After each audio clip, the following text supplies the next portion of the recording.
Salut les amis, alors aujourd'hui je vais vous présenter trois choses. Premièrement, un petit tournevis électrique bien sympa là, que je me suis commandé sur Banggood.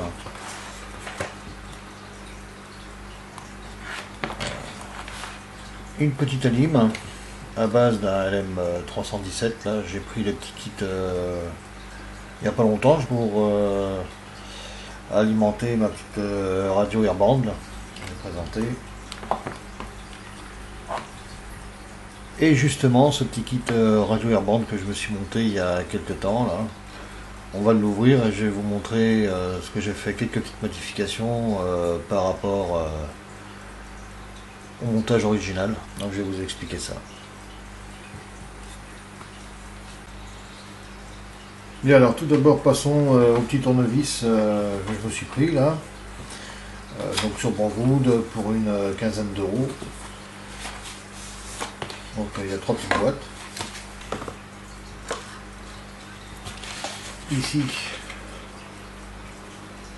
on a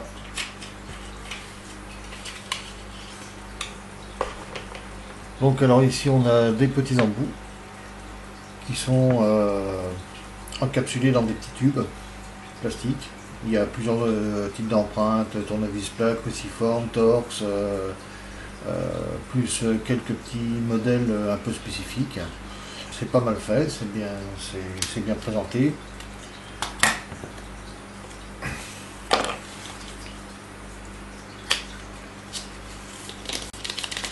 Le petit.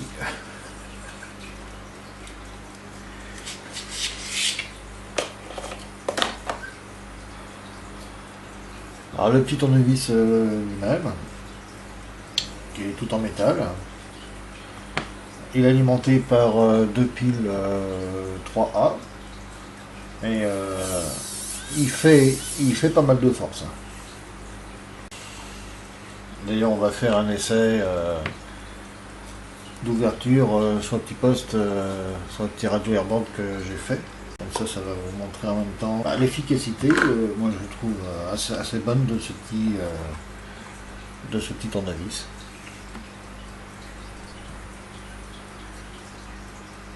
Alors on va choisir un petit embout cruciforme.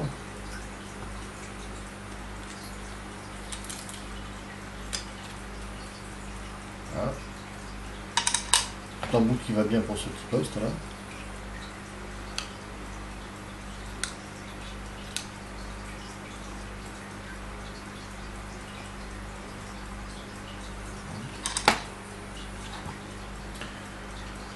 Donc c'est tout bête, hein, ça s'en fiche dedans. A été livré aussi avec un petit magnétiseur démagnétiseur d'embout. Philippe vous en avait montré un d'ailleurs dans une vidéo similaire où il avait reçu un petit peu ce style de tournevis, sauf que lui il était rechargeable. Donc ici ce petit appareil qui sert à aimanter ou à désaimanter suivant ce qu'on veut faire avec. Donc on va dévisser le boîtier de la petite radio avec. C'est pas très rapide.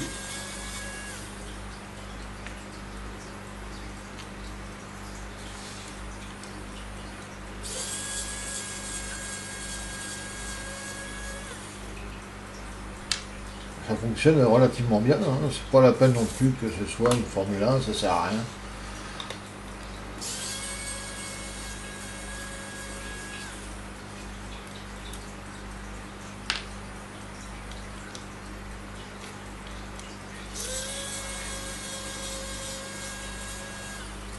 Voilà.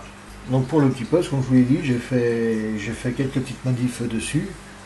À savoir qu'à l'origine, donc il y avait les trois boutons les uns côté des autres. Donc le bouton de syntonisation, le bouton squelch ou silencieux et le bouton de volume. Donc moi j'ai déporté le bouton de syntonisation ici et je l'ai en même temps remplacé par un petit potentiomètre 10 tours avec ici un petit frein. Il y a un frein ici, c'est la petite languette là, je ne sais pas si on la voit bien là, sur le côté du bouton ici. Là, il y a une petite languette qui freine et qui bloque le bouton qui l'empêche ainsi de tourner. Je l'ai remplacé ici par un indicateur de meeting. C'est-à-dire qu'en fait, lorsqu'il n'y a aucune émission, la LED est très légèrement allumée. Par contre, lorsqu'une émission arrive, la LED s'allume plein pot. Donc on va enlever le couvercle du boîtier.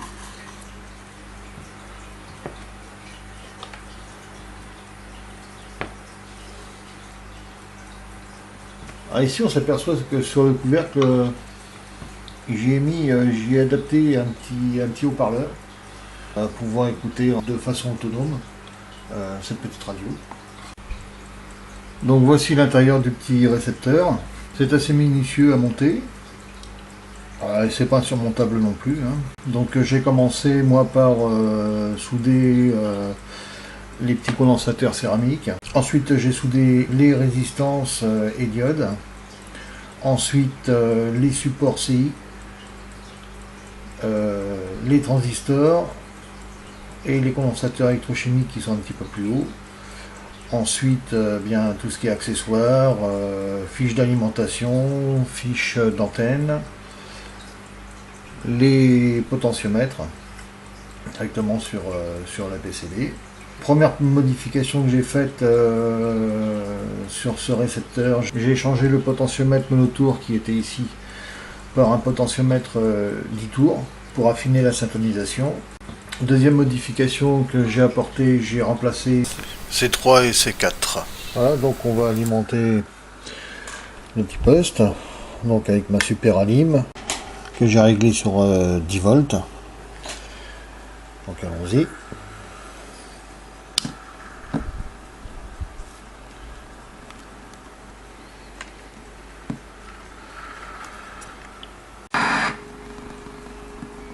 Voilà, bon, on reçoit déjà du signal à quart. On va donc démarrer le petit soft, tiens, parce que je peux faire du décodage avec.